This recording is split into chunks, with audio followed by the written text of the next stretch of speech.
আসসালামু আলাইকুম প্রিয় দর্শক, মাই লাভ মিনি কিচেনের পক্ষ থেকে আপনাদের জন্য নিয়ে আসলাম চিকেন মোমো। তো চিকেন মোমোগুলো খেতে কিন্তু অনেক বেশি মজাদার, আর দেখুন কতটা সুন্দর হয়েছে এই মোমোগুলো। এই মোমোগুলো বানানোর জন্য প্রথমে আমরা নিয়ে নিব 2 কাপ ময়দা। 2 কাপ ময়দার সাথে আমরা দিয়ে দিব লবণ, সেটা স্বাদ মতো, মানে আমি দিয়ে দিয়েছি এখানে হাফ চা চামচ, তো আরও একটু দিলে ভালো হতো। যাক, পরবর্তীতে আবার দিয়ে দিব, এখন আর কি আপনারা একটু বেশি দিবেন হাফ চামচের থেকে। আর দিয়ে দিলাম 1 টেবিল চামচ পরিমাণ তেল। তেলটাকে দিয়ে তারপর এটাকে হাত দিয়ে মিশিয়ে নিতে হবে সব জায়গায় ভালো করে। তারপরে ঠান্ডা পানি দিয়ে আমরা এই ময়দাগুলোকে গুলিয়ে নিব, জাস্ট যেভাবে আমরা রুটি বানাই ঠিক ওই রকম করে গুলিয়ে নিতে হবে। গুলিয়ে নেওয়া হয়ে গেলে এগুলোকে এভাবে করে আমরা ঢেকে রেখে দিব 10 থেকে 15 মিনিটের জন্য। আর এর সাথে আমরা ভিতরে যে পুরটা দিব মোমোর মধ্যে, সেই পুরটা রেডি করে নিব। এখন আমরা এই যে মুরগির যে বুকের গোশ আছে, এটা হাড় ছাড়া, এটা আমি নিয়ে নিয়েছি। এটাকে এখন ছোট ছোট করে কেটে নিব। ছোট ছোট করে কেটে নিয়ে এগুলোকে ব্লেন্ডারের সাহায্যে ব্লেন্ড করে নিব।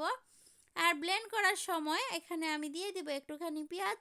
পেঁয়াজগুলোকে ভালো করে ব্লেন্ড করে নিতে হবে গোশের সাথে। এতে করে খেতে কিন্তু অনেক বেশি মজা লাগে। আর এখন দিয়ে দিলাম ধনিয়া গুঁড়া হাফ চা চামচ, টালা জিরার গুঁড়া হাফ চা চামচ, আর লবণ একটুখানি হাফ চা চামচ, আর দিয়ে দিচ্ছি গোলমরিচের গুঁড়া একটুখানি, আর দিয়ে দিব আদা রসুন বাটা একসাথে বেটে রেখেছি, এখানে 1 চামচের থেকে একটু কম হবে। আর ধনিয়া পাতা কুচি, পেঁয়াজ কুচি, কাঁচামরিচ কুচি, তো সব কিছু এখন একসাথে দিতে হবে। তার আগে দিয়ে দিব সয়া সস, 1 চা চামচ সয়া সস দিয়ে দিলাম। এখন দিয়ে দিব একে একে সব কিছু। প্রথমে আমরা পেঁয়াজগুলো দিয়ে দিব, তারপরে ধনিয়া পাতা দিয়ে দিব, আর কাঁচামরিচ, আর বাকি যে মশলাগুলো আছে যেগুলো আমি মেপে রেখেছিলাম সেগুলো এখন দিয়ে দিব। এগুলো সব একসাথে দিয়ে আমরা এগুলোকে এখন হাত দিয়ে ভালো করে মেখে নিব, যাতে করে মশলাগুলো সব জায়গায় সুন্দরভাবে মিশে যায়। এরকম করে মিশিয়ে নিতে হবে। আর এই পর্যায়ে কিন্তু লবণটা চেক করে নেবেন অবশ্যই, তাতে করে কিন্তু খেতে বেশি মজা লাগবে। আর এখন আমরা এই যে একটা গাজর গ্রেট করে নিয়েছি, গাজরটাকে একদম কুচি কুচি করে কেটে নিয়েছি, এর সাথে দিয়ে দিলাম, কারণ গাজরটা দিলেও খেতে অনেক মজা লাগে। আর বিশেষ করে মোমোটা বাচ্চাদের জন্যই বানানো হয়, এতে করে বাচ্চাদের কিন্তু একটু সবজিও খাওয়া হয়ে যাবে, সেই জন্য আর কি গাজরটা দেওয়া, এতে করে কিন্তু খেতে অনেক ভালোই লাগে। তো আমি এই যে এখন আমাদের যে ভিতরের যে পুরটা সেটা রেডি হয়ে গেছে, তাই রুটিটাকে এখন আমরা বানিয়ে নিলাম। একটা রুটি এরকম পুরুত্ব করে বড় করে বানিয়ে নিয়েছি। এখন এরকম একটা কাপের সাহায্যে কেটে নিব গোল গোল করে, যাতে করে সবগুলো মোমো একই সমান হয়।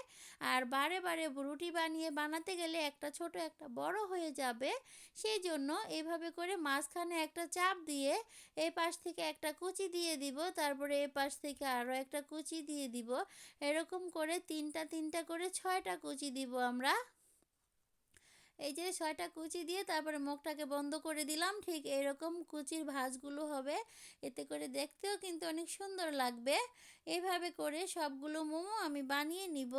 আর এই কাজটা কিন্তু মানে আপনারা ফলো করলেই বানাতে পারবেন, কিভাবে আমি করছি ঠিকই ওইভাবে আপনারা করে নেবেন। জাস্ট মাঝখানে একটা চাপ দিয়ে মাঝখানে লাগিয়ে নিয়ে তারপরে এই পাশ থেকে একটা কুচি, এই পাশ এখান থেকে একটা কুচি, এরকম করে তিনটা তিনটা করে দুই পাশ থেকে 6টা কুচি দিতে হবে, দিয়ে মুখটাকে বন্ধ করে নিতে হবে। এভাবে করে আমি এই যে দেখুন কতগুলো বানিয়ে নিয়েছি।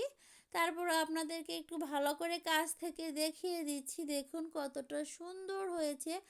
আর মোমো কিন্তু ডিজাইন করে বানানো, মানে যে যেমন খুশি তেমনই ডিজাইন করতে পারে। ডিজাইনের কিন্তু শেষ নেই, মোমোর অনেক রকমের ডিজাইন আছে। তো আমি এতটা এক্সপার্ট না, অনেক বেশি সুন্দর ডিজাইন করতে পারি না, তবে মোমোগুলো খেতে কিন্তু ভীষণ মজাদার হয়েছে। দেখুন কতগুলো মোমো হয়েছে আমাদের 2 কাপ ময়দা দিয়ে। তো আমি আরও একটা আপনাদেরকে কাছ থেকে দেখিয়ে দিচ্ছি আরও একটু ভালো করে, যাতে করে আপনারাও খুব সহজে এরকম করে বানাতে পারেন। এই যে দেখুন মাঝখানে প্রথমে টিপ দিয়ে বন্ধ করে দিলাম, তারপরে দুই পাশ থেকে কুচি দিতে হবে, এই পাশের থেকে 3টা দিলাম, আবার এই পাশ থেকে 3টা, জাস্ট এরকম করে করে কুচি দিয়ে বন্ধ করে দিলাম। এখন উপরের মুখটা সুন্দর করে চেপে চেপে বন্ধ করে দিতে হবে। তো হয়ে গেল, দেখুন কত সহজ এই মোমোর ডিজাইনটা, এটা কিন্তু একেবারেই সহজ। মানে দুনিয়াতে যদি কোনো সহজ ডিজাইন থাকে আমার মনে হয় এটাই হলো সেই সহজ ডিজাইনটা। তো এখন এই যে এই পাত্রের মধ্যে আমরা সিদ্ধ করতে বসিয়ে দিলাম, ভাপে দিয়ে আর কি সিদ্ধ করব মোমোগুলো। তো এই যে ভাপে দিয়ে আমি 7-8 মিনিট অপেক্ষা করব। 7-8 মিনিট পরে এই যে দেখুন আমাদের মোমোগুলো কিন্তু সিদ্ধ হয়ে গেছে আর ফুলে কিন্তু বড় বড় হয়ে গিয়েছে। আর এই তো এখন আমরা নামিয়ে আপনাদেরকে দেখাবো। এখানে তো অনেক গরম, একটু নামাতে সমস্যা হবে।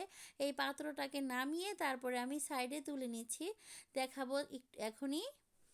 তো এই যে দেখুন প্রথমবার যে আমরা এই ভাপে দিলাম সবগুলো তুলে নিয়েছি, আরও কিন্তু অনেকগুলো রয়ে গেছে, সেগুলোও ভাপে দিব। তো এই কটাই আপনাদেরকে এখন দেখিয়ে দিচ্ছি, আর বাকিগুলো আমি বানিয়ে নিব। এই যে দেখুন একটা কেটে আপনাদেরকে দেখাচ্ছি কতটা ভালোভাবে সিদ্ধ হয়ে গেছে ভিতরটা। আর এই যে দেখুন গাজরগুলো দেখতে কতটা সুন্দর লাগছে, মিহি ছোট ছোট টুকরো, খেতেও কিন্তু অনেক মজা লেগেছিল আর দেখতেও খুবই সুন্দর লাগছে।